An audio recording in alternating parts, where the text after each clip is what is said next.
네, 여러분 안녕하세요. 스카이 입시교육 인문논술 교육팀장 박경희입니다. 반갑습니다.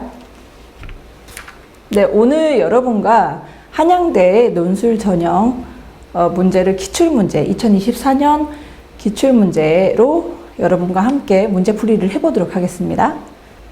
지금 스카이 입시교육에서는 과외형, 첨삭형으로 논술을 여러분들과 함께 준비를 하고 있는데요. 저를 포함해서 장승래 선생, 노한기 원장님까지 인문 논술을 담당하고 있습니다. 자, 한양대 논술을 보면은, 자, 논술이 90%고 학생부 종합평가가 10%고 일반 그 전공에서는 대부분 수능 최저가 적용이 안 되는데요. 유일하게 한양 인터칼리지 학부만 수능 최저가 적용이 됩니다. 즉 국어, 수학, 영어, 탐구 중 3개 영역 등급의 합이 7 이내여야 되는 점을 유의해 주시기 바랍니다. 자, 모집 인원은 정원내 220 그리고 정원외까지 하면 4, 총 224명을 모집을 논술 전형을 통해서 모집을 하고 있습니다. 전공이 다양한 전공별로 뭐 4명에서부터 10명까지 가까이까지 그렇게 인원을 선발하고 있고요. 네, 간호학과도 마찬가지고요. 네, 한양 인터칼리지 학부에서는 자연은 35, 또 인문은 15명을 논술 전형으로 선발을 하고 있다는 것을 여러분들이 볼 수 있겠습니다. 자, 인문 논술 총 90분 이내 여러분들이 하나의 문항을 통글로 쓰는 겁니다. 네, 하나의 문항이 있기 때문에 여러분들 같은 경우는 한 90분 동안 여러분들이 그 90분 이내에 한 1200자 내외의 글을 다 작성을 해야 되니까 어찌 보면 좀 길기 때문에 어려움을 또 느낄 수 있지만 또 차근차근 또 그 문제를 파악하다 보면 각각의 뭐 개요를 작성하는 거라든지 문단 구성을 어떻게 할 것인지 그런 부분들이 여러분들이 또 어느 정도까지는 다 따라올 수 있을 것입니다. 자, 스카이 입시교육에서는요, 이렇게 유형별 5개년의 기초를 분석해서 유형별로 좀 구분을 하고, 유형별로 또 어떻게 개요 구성해야 되는지까지 여러분들과 함께 또 함께 해볼 거고요. 그리고 실제로 논술 답안을 작성할 때 1대1 첨삭을 하면서 또 여러분들이 의도한 글을 최대한 살리면서 또 여기를 어떻게 보완을 하면 더 창의적인 글이 나오면서도 또 채점 기준에 또 부합하는지 그런 부분들을 함께 도와줄 예정입니다. 자, 유의사항 보겠습니다. 90분 안에 답안을 작성해야 되는데 시간은 넘수 기본이고요. 자, 검은색 펜, 샤프, 볼펜, 그리고 연필까지 가능합니다. 네, 그리고 답안지와 함께 여러분들에게는 문제지도 같이 제공이 되지만 또 연습지도 같이 제공이 될 예정입니다. 그래서 나중에 제출할 때는 연습지까지 같이 제출을 하는 것을 원칙으로 하고 있습니다. 다음은 0점 처리되는 기준이니까 참고하시고요. 자, 문제풀이부터 먼저 가보겠습니다. 지금 한양대는 지금 2024년 기출문제 같은 경우는 오전과 오후로 나눠서 그렇게 치러졌었는데요. 여기 기출 보면은 실제 오늘 같은 경우도 이 문항이 오전에 나온 문항인 걸로 알고 있습니다. 자, 문제풀이가 제일 먼저 돼야 되겠죠. 여러분들이 문항을 딱 봤을 때 문제가 의도하는 바가 뭔지를 먼저 파악을 하는 게 우선입니다. 자, 문제 한번 보겠습니다.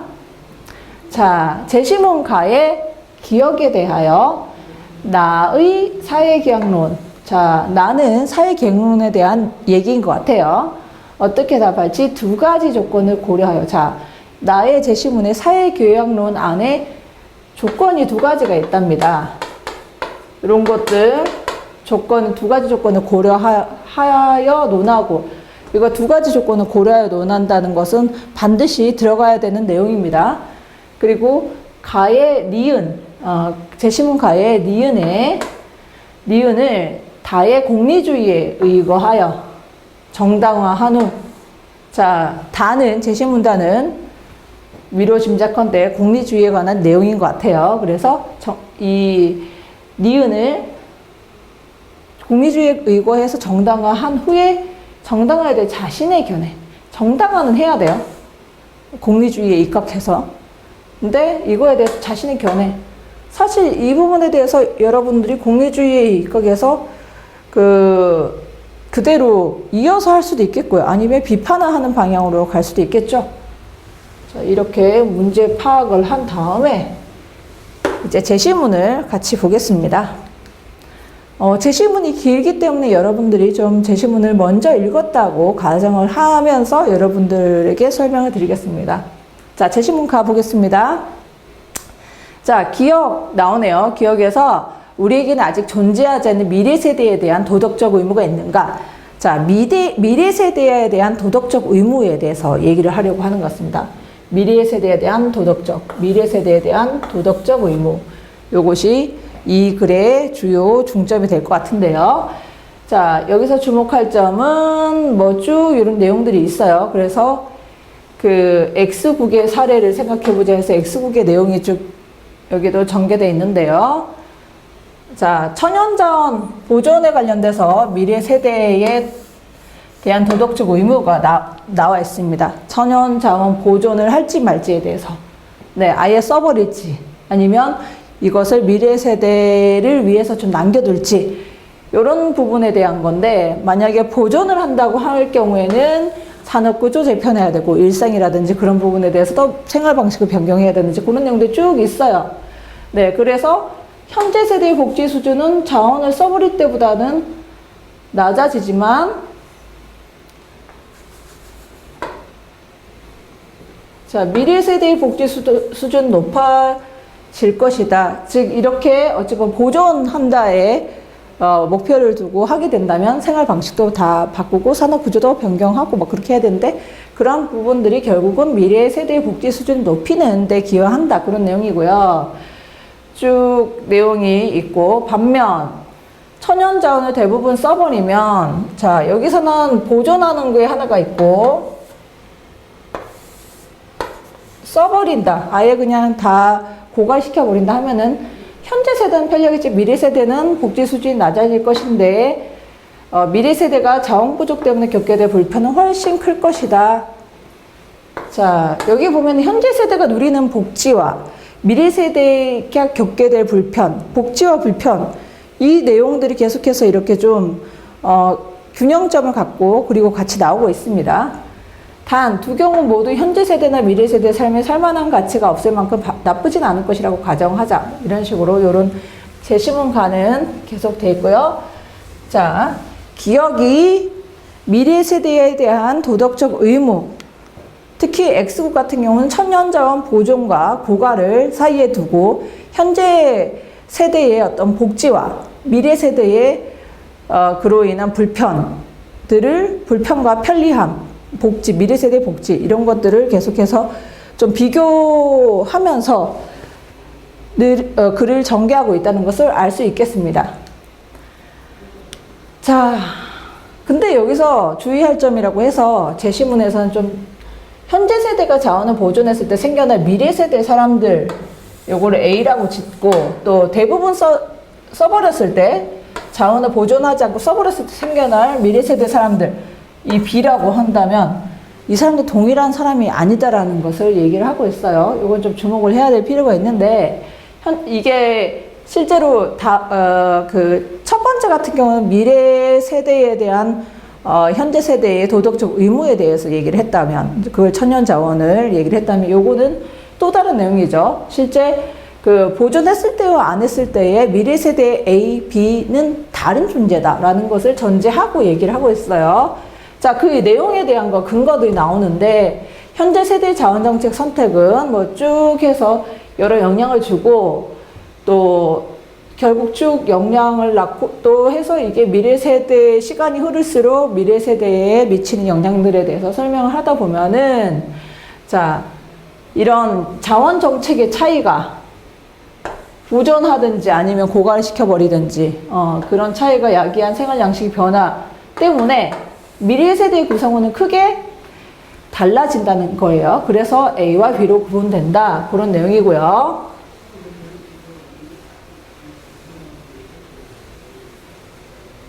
자, 이 내용을 사실 이 내용이 조금 여러분들이 꼼꼼하게 읽어야 될 필요성이 있습니다. 나중에 글을 써보면 알겠지만 이 내용을 그냥 쭉 이렇구나 하고 그냥 그 피동적으로만 딱 아니면 좀 간단하게만 요약하고 나갔다가 나중에 여러분들이 글을 직접 쓸 때는요, 이런 것을 좀 꼼꼼하게 읽지 않으면 그 텍스트를 제대로 여러분들 재구성할 수가 없어요. 그래서 이런 내용들 제가 생략을 하고 있지만 여러분들 다 읽었다는 걸 전제를 하고 쭉 넘어갈게요. 이 내용들 보면은 실제로 그 이후의 내용들을 보면은 미래 세대가 그 어찌 보면은 그 가정들에 따라 가지고 어떻게 달라지는지 그런 부분들이 계속 나오거든요. 자, 니은 한번 볼게요. 니은 한편 니은은 그럼에도 불구하고 X국에서 현재 세대의 복지 수준을 높이기 위해 미래 세대의 복지 수준을 낮추는 정책을 선택하는 것은 여전히 옳지 않다. 이건 또 아까 그 기억하고 또 다른 니은은 또 다른 내용이에요. X국에서 현재 세대의 복지 수준을 높이기 위해서 미래 세대의 복지 수준을 낮추는 정책을 선택하는 것은 옳지 않다. 이런 내용을 한번 주장을 했고요. 자, 제시문나 계속해서 보겠습니다. 제시문란은 사회계약론에 대한 내용이에요. 자, 여기서 규칙의 제정에 동의해야 하고 규정하는 데 필요한 힘을 지닌 국가의 창설에도 동의해야 한다. 그래서 사회계약론의 전반적인 내용에 대해서 설명이 되어 있고요. 국가의 목적을 설명하는 것과 더불어 도덕적 의무에 대해서도 설명한다. 그래서 도덕은 뭐 규정, 일련 규칙이고 상호 이익을 위해 받아들이기로 동의한 규칙들로 구성되고 뭐 그런 내용들, 사회계약론에서 말하는 도덕적 의무에 대해서 얘기를 하는데 여기 이제 드디어 두 가지 조건이 나오네요. 실제로 사회계약론에서 말하는 도덕적 의무가 성립하려면 적어도 최소한 이 두 가지 조건은 충족해야 된다. 조건 1, 사람들이 상호이익을 위해 협력하기로 서로 암묵적으로 약속하는 것. 자, 상호이익을 위해서 암묵적으로 약속하는 것이 가능해야 한다. 그런 내용이 있습니다. 이 점을 이해하기 위해 다양한 상황을 쭉 얘기를 하면서 축구 얘기를 합니다. 축구 규칙에 대해서는 다 따르고 다 따라야 되는데 누군가 안 따르면 그거에 대해서 또 재미있는 게임을 하기 위해서는 다 따라야 된다는 암묵적 합의를 한 것이다 라는 내용들이 좀 나와 있고요. 이거를 우리 사회와 같이 결부시켜서 설명을 하고 있습니다. 네, 마치 축구 게임을 하면서 재미를 얻으려면 규칙을 준수해야 하는 것처럼 사회생활을 하면서 이익을 얻으면 규칙을 따라야만 한다라고 내용이 되어 있고요. 자, 조건 2를 볼게요. 조건 2 같은 경우는 사회계약을 맺은 사람이 약속을 준수했을 때 서로 이익을 주고받는 것이 가능하고, 자, 준수했을 때 이익을 주고받아야 돼. 또 약속을 어긴 사람에는 또 어쩔 수 없이 불이익을 주는 것이 가능해야 된다. 네. 사회적 이익을 누릴 수 있을 규칙 어긴 사람들한테는 사회적 처벌을 통해 불이익을 줄 수 있어야 된다. 자, 조건 1이 뭐였죠? 암묵적 합의가 합의를 해야 된다는 부분, 암묵적 합의에 동의해야 된다는 부분이고요. 두 번째 조건은 뭐였죠? 네, 서로 만약에 이익을 주는 것이 주고받는 것이 가능해야 되고 또 이것을 지키지 않을 경우, 도덕적 의무를 하지 않았을 경우에 그에 대한 처벌도 가능해야 된다. 그런 내용이었죠. 자, 다는 아까 공리주의에 대한 내용이라고 그렇게 미뤄 짐작했는데 한번 볼까요? 어떤 사람들은 앞으로 생겨날 미래 세대가 특정한 누구인가는 중요한 문제가 아니고 우리의 선택에 따라 앞으로 생겨나게 될 서로 다른 미래 세대, 아까 A, B라고 구분이 됐잖아요. 제시문가에 따르면 복지 수준을 비교하여 그 중에 더 높은 복지 수준을 더 높은 복지 수준을 누리는 미래 세대가 생겨나게 하는 정책을 선택하는 것이 더 좋은 것이라고 본다. 네, 그런 내용이 있고요. 공리주의는 이런 관점을 취하는 이론 중 하나다. 예, 동리주의에 따른 최선의 결과를 만들어내는 정책을 선택하는 것이 옳다. 예, 최선의 결과를 만들어내는 정책을 선택해야 된다. 그것이 옳은 선택이다. 그런 내용이 있고요. 여기서 사람들이 누리는, 자, 여기서 이 최선의 결과는 뭘까? 쾌락이 최대, 고통 최소. 사람들이 누리는 쾌락의 총량에서 고통의 총량을 뺀 순수 쾌락의 총량이 가장 큰 것을 말한다. 쾌락주의, 쾌락주의. 예, 총합이 커야 된다는 거죠. 자, 총합이 크면은 여기서 좀 내용이 개별적으로 또 차이가 있을 수 있는데 그런 부분에 대한 거는 어떻게 보는 건가 뭐 그런 생각을 할 수도 있겠죠. 자, 이런 공리주의는 사람들이 누리는 쾌락과 고통의 총량만을 중시하기 때문에 자, 여기 한계가 나온다. 한계. 공리주의 한계. 독립적 가치 있는 것들 고려하지 않는다. 가치 고려하지 않아. 이건 오로지 쾌락의 총합만 높으면 된다. 예, 그런 거죠. 인간이라면 누구나 동등한 존중을 받을 걸. 자, 여기 가치 같은 게 누구에게나 동등한 존중을 받을 권리. 요것들은 가치죠. 예, 그런데 몇몇 사람의 권리를 침해하지만 총량적으로는 쾌락에 기여한다고 했을 때 그 사람들이 존중받을 권리가 묵살될 여지가 있겠죠. 그런 부분에 대해서는 이 공리주의 한계가 될 수 있고 비판의 지점이 될 수 있겠다는 내용을 여러분들이 좀 파악을 할 수 있습니다. 자, 그래서 지금 이 문제는요, 사회계약론과 공리주의의 핵심 주장을 제시문을 통해서 이해하고 이를 바탕으로 미래세대에 대한 도덕적 의무의 문제에 대한 종합적으로 논증하도록 요구하는 내용으로 구성되어 있다. 예, 그게 실제로 여기서 여러분들이 수험생들이 이 부분을 제대로 파악하고 있는가 그런 부분을 출제자들이 본다는 겁니다. 자, 이를 위해서는 제시문 정확하게 이해를 해야 되고 또 미래 세대에 대한 도덕적 의무를 적절하게 분석하고 자, 각각 사회계약론하고 공리주의에 대한 내용을 제대로 요약을 해야 되겠죠. 그래야지 여러분들이 그걸 바탕으로 비판을 하거나 그럴 수 있을 것입니다. 자, 여기서는 실제로 제시문가에 소개된 미래 세대에 대한 도덕적 의무 문제를 잘 파악할 수 있는지가 중요하다. 여기서부터 출발점이에요. 여기서 아까 내용이 제가 잠깐 언급을 하고 간 게 있는데 현대 세대의 선택에 따라 서로 다른 미래 세대 A, B로 구분되는 그런 존재하게 된다는 점이 어떤 의미를 가지고 있는지에 대해서 파악을 해야 된다는 내용이죠.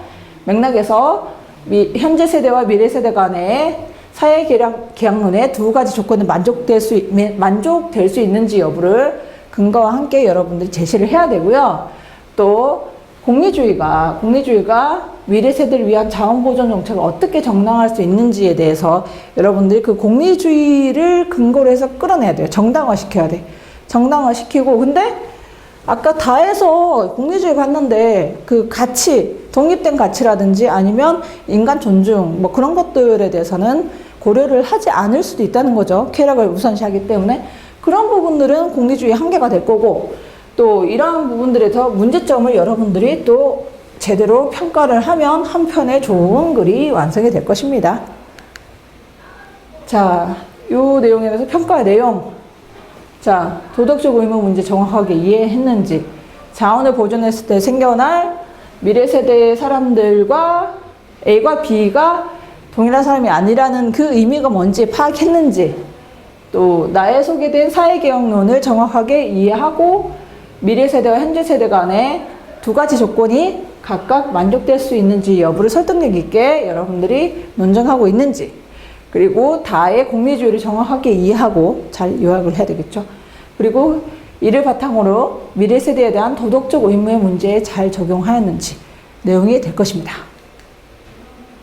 그리고 미래 세대를 위한 자원보존 정책에 대한 공리주의 정당화 방식에 자, 정당화를 하라고 했고 자기의 어떤 그런 거를 평가하라고 했죠. 그래서 여기까지 문제점을 잘 고려해서 본인의 글로 잘 소화할 수 있는지까지도 보고 있습니다. 자, 구성 전개 여기서도 실제 10%의 배점을 두고 있고요. 그리고 이해 분석 적용 각각에 대해서 25%, 30%, 예, 마지막 공리주의에 대한 이해와 평가 본인의 내용이니까 이 부분을 조금 더 비중 있게 배점을 뒀습니다. 차별화 동거를 볼 수 있겠고요. 뭐 문장 표현 관련돼서 10%의 배점이 있다는 거.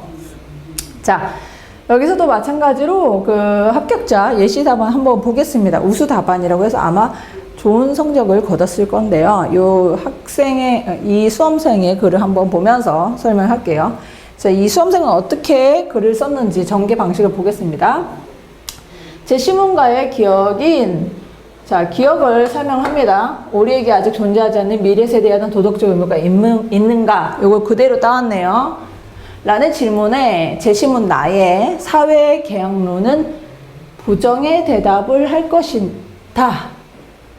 자, 제 시문 나의 사회 계약론은 부정의 대답을 할 것이다. 이게 본인이 이렇게 이게 근거로 어떻게 이를 설명하기에 앞서 사회계약의 입장을 알아보겠다 해서 자 먼저 결론부터 이런 걸 두 가지로 하는데 결론부터 사회계약론은 부정의 대답을 할 것이다. 도덕적 의무가 없다. 사회계약론에서는 그렇게 얘기할 것이다 라는 거죠. 자, 그런데 그거를 설명하기에 앞서 자 사회계약론이 뭔지에 대해서 먼저 요약을 하는 것부터 그렇게 전개를 해나갑니다. 사회계약론은 끔찍한 상태에서 벗어나기 위해 사람들이 서로에 대한 규칙을 제정하는 것에 동의해야 합니다. 규칙 제정 동의해야 하며 이러한 규칙 실현을 강제할 국가의 창설에도 동의해야 하고 이런 부분들이 아까 사회계약론에 대해서 그 내용을 좀 요약을 하고 있어요. 또한 다른 구성원들이 규칙에 동의할 것이라는 전제를 바탕으로 한 도덕적 의무도 존재한다. 하지만 도덕적 의무가 성립하기 위해서는 두 가지 조건이 요구되는데 이 조건들을 통해 위 질문에 대한 부정의 대답을 뒷받침할 수 있다. 아마 이제 이 지금 그 글쓴이 같은 경우는 조건 1과 2에 대한 내용을 전개할 것 같습니다. 한번 볼까요? 다음 문단을 보면 우선 도덕적 의무의 성립을 위해 고려해야 할 첫 번째 조건은 아까 그 첫 번째 조건을 그대로 쓰는 거예요. 상호 이익을 위해 협력하기로 암묵적으로 약속할 수 있어야 한다는 것. 이러한 관점을 바탕으로 자 여기에 조건을 바탕으로 해서 실제로 가에 대해서 그 결론을 내려야 되거든요. 보면은 기업을 보면 아직 존재하지 않는 미래 세대의 구성원과는 암묵적 약속에 존재하지 않으니까. 네, 뿐만 아니라 사람들의 규칙을 준수하는 이유에는 자신의 사회적 이익을 누리기 위함인데 존재하지 않는 미래 세대에게 이익을 뭐 주고받고 상호라는 것 자체가 불가능하다. 또한 두 번째 조건도 여기서 제시합니다. 약속을 어긴 사람의 처벌을 통해 불이익을 줄 수 있어야 하는데 자 여기서 같은 맥락으로 존재하지도 않는 미래 세대에게 처벌이 이루어질 수 없겠죠. 네, 그런 내용을 근거로 해서 자 결론은 뭐다? 결론은 앞에 얘기했는데 네 여기서 제시문과 기업 그 미래 세대에 대한 도덕적 의무는 사회계약론에 따르면 없다는 내용이겠죠. 부정을 한다.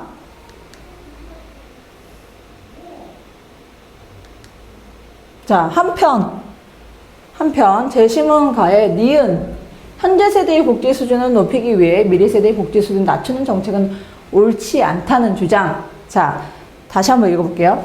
현재 세대의 복지 수준을 높이기 위해 미래 세대의 복지 수준을 낮추는 정책 자체는 옳지 않다. 그런 내용이 제시문가의 니은이 있었는데 자, 이거를 공리주의를 통해서 정당화할 수 있다. 정당화를 해야 된다는 내용이 있죠. 그래서 정당화할 수 있다 해서 이 글쓴이는 제시를 하는 근거가 자, 공리주의도 같이 설명을 합니다. 공리주의는 미래 세대가 누구 인간을 격려하지 않고 서로 다른 미래 세대의 복지 수준을 비교하여 더 높은 복지를 발생시키는 정책을 선택해야 된다고 주장한다. 이를 제시문가에 비추어 보면 다 적용하죠. 계속해서 적용하면 제시문가에다가 적용하면 미래 세대가 A인지 B인지 중요하지 않으므로 공리주의는 중요하지 않아. 예. 그게 뭔지 중요하지 않고 B의 구성원들이 애초에 존재하지 않는 것보다 자원 부족으로 고생하는 것이 더 좋다는 입장은 부정될 것이며 오직 높은 복지를 누리게 하는 정책이 선이므로 니은은 정당화된다. 자, 니은 즉 현 세대의 복지 수준을 높이기 위해서 미래 세대 수준 정책은 옳지 않다라는 그 주장을 말하는 거예요. 이것은 어떻게 정당화된다고? 네. 자, 미래 세대가 중요하지 않고 또 애초에 존재하지 않는 것보다 자원 부족으로 고생하는 것이 더 좋다는 입장. 이거는 말이 안 되는 거죠. 그래서 오직 높은 복지를 누리게 하는 정책. 즉, 미래 세대의 복지 수준을 낮추는 정책 자체는 옳지 않다. 그 내용. 그 내용이 정당화된다는 거고요. 하지만, 자, 여기는 이제 글쓴이 내용이 나옵니다. 하지만에서는 나는 이러한 공리주의식 결정에 반대한다.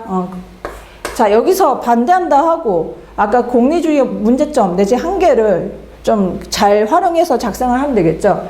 자, 오로지 최대이익, 최소 고통만을 주장하는 공리주의는 전체 이익을 위해 소수의 사람에 대한 권리를 침해하기 때문이다.